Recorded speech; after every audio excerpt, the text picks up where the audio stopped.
તમે સાંભળ્યું? હા સાંભળ્યું. હવે રૂપલ પરણવાની ના પાડશે તો જિંદગી આખી કુંવારો રહીશ, પણ બીજે લગ્ન તો નહીં જ કરું.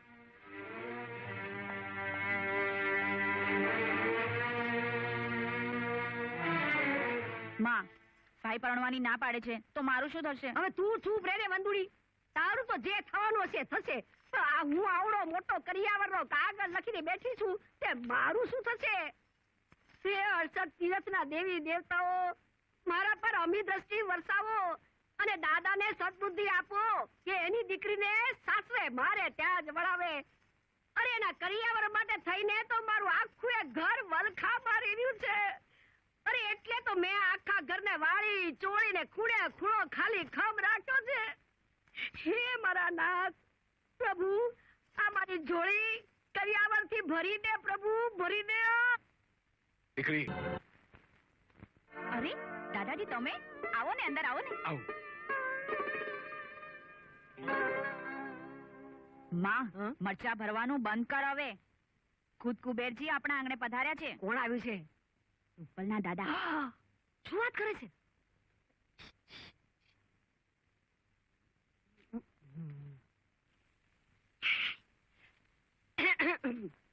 અરે પધારો પધારો પધારો. જય શ્રી કૃષ્ણ. આવો આવો આવો. તમે એને વળી અમારા હોશિયાળાના આંગણે ક્યાંથી ધન ઘડી ધન બાગ લ્યો. લાગે છે આજે તો સૂરજ નક્કી આથમણે ઉગ્યો છે. નહીં નહીં, સુરત તો ઉગમણે જ ઉગ્યો છે, પણ અમે દીકરી વાળા છીએ એટલે તમે કહો ત્યાં ઉગે. અરે દીકરી તો અમારે છે, એના પગલા તો ભાગ્યશાળી ને ઘેરે જ થાય. કારણ કે બિચારી સારે નરસે ટાળે આપણી ખબર તો લે ને. અરે એટલે જ તો દુનિયામાં સૌથી મોટું દાન એટલે કન્યાદાન કીધું છે ને. માં, શું લાવું? ચા, કોફી, ઠંડુ, મીઠાઈ? અરે બેટા, તું તારે જેવો એ બધું લઈ આવ ને. માંડ લાગમાં આવ્યા છે. જા બેટા જા, બધું લઈ આવ. નાખ. 1 2 3. મોકો જોઈને શોખથી મારી છે. તે શિખામણ કોની? મારી માની જ ને. હા, તે મારી શિખામણ હોય ને. તમને ખબર નથી, આ અમારી જયારે સગાઈ થઈ ને ત્યારે આ તારા બાપ દાચામાંથી તો આ કે નાય નહોતા ફાટતા. શું વાત કરે છે બા? બધું મારે જ કરવું પડે કે નહીં? હવે ગમે એ હોય, પણ અમારો દીકરો તો મારો જ છે. હા હા, બોલ્યા દીકરો મારો જ છે. તે 9 મહિના ભાર કોણે બેઠાડ્યો તો? મેં ને. આ તો પછી આને તે જણી છે, એનું શું? હા, એનું કાંઈ નહીં. આ એના એંજર પાણી જયારે આવશે ને ત્યારે મૂર્તિઓ મળી રહેશે. મળી ગયો. તે તું કોણ ભઈલા? શિવરાજ નો દીકરો કાર્તિક. હા હા, જેની રૂપલ હારે સગપણની વાત મેં પાકી કરી હતી એ. તો આ જ ભડવીર છે જેમણે કાંકરી ચાળો કર્યો હતો ને રૂપલ સાથે મારે લડવું પડ્યું હતું. હે? ક્યારે? અચ્છા અચ્છા, એટલે એ પણ યાદ કરાવવું પડશે નહીં? પણ ભાઈ, એમાં વાંક રૂપલ નો હતો. ઓહો, એટલે વાત ત્યાં સુધી પહોંચી ગઈ છે કે તું પણ આની તરફેણ કરતી થઈ ગઈ છે. પણ એક વાત યાદ રાખજે કાર્તિક, મારી બેન સાથે તારા લગ્ન કોઈ દિવસ નહીં થાય, કોઈ પણ સંજોગોમાં નહીં. જઈ શકો છો તમે. અરે આ શું કર્યું બેટા તે?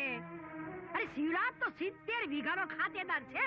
પણ એ ખાતેદારના ખાતામાં ખાનદાની નથી માં.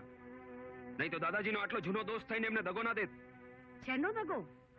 દગો તો આપણા ભાગ્ય દીધો છે કવિતા, નહીં તો આજ રૂપલના શક પણ આપણા દીકરા સાથે થયા હોત. પણ રૂપલ જેવી માથા ફરેલ વહુ મને મારા ઘરમાં ના જોયું.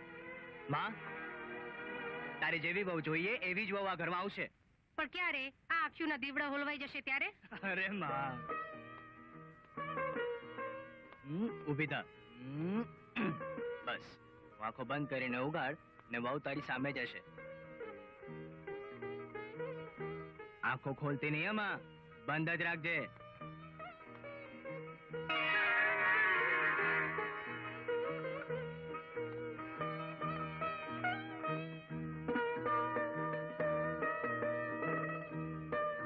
માસી, મોં મીઠું કરો. તું લો બોલો, કાખમાં છોકરું ને ગામમાં ગોતું. પગે લાગ, પગે લાગ. અરે સુખી થાવ, સુખી. સુખી રે બેટા. તું માં કેવી લાગી? અરે છોકરી તો સાક્ષાત લક્ષ્મી છે, લક્ષ્મી. અરે પણ એના મા બાપને તો પૂછવું પડશે ને. હા તો પૂછી લેજો ને બાપુજી. પણ એક વાત છે કે અમારી કંકોત્રી આ કંકોત્રી કરતા પણ ચડિયાતી હોવી જોઈએ. જમવાનું શરૂ કરો. ખબરદાર, કોઈ પણ જમવાનું શરૂ ન કરે. દેવાઈ, કેમ વેવાણ, શું થયું?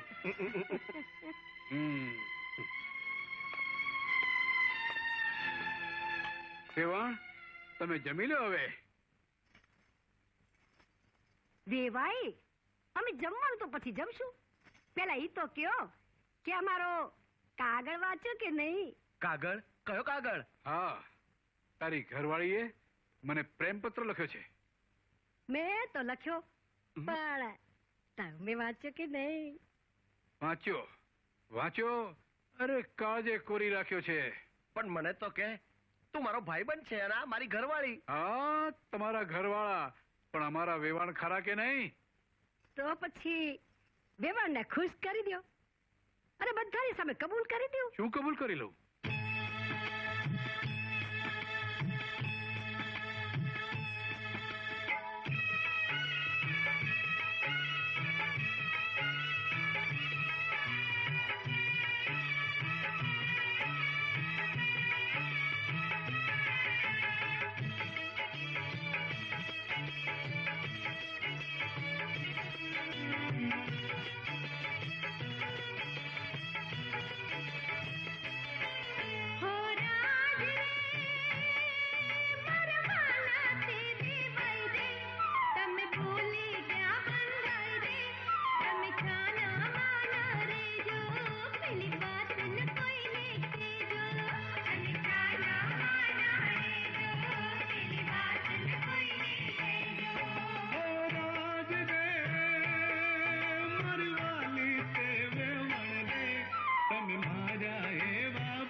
હજી છે રે અમારા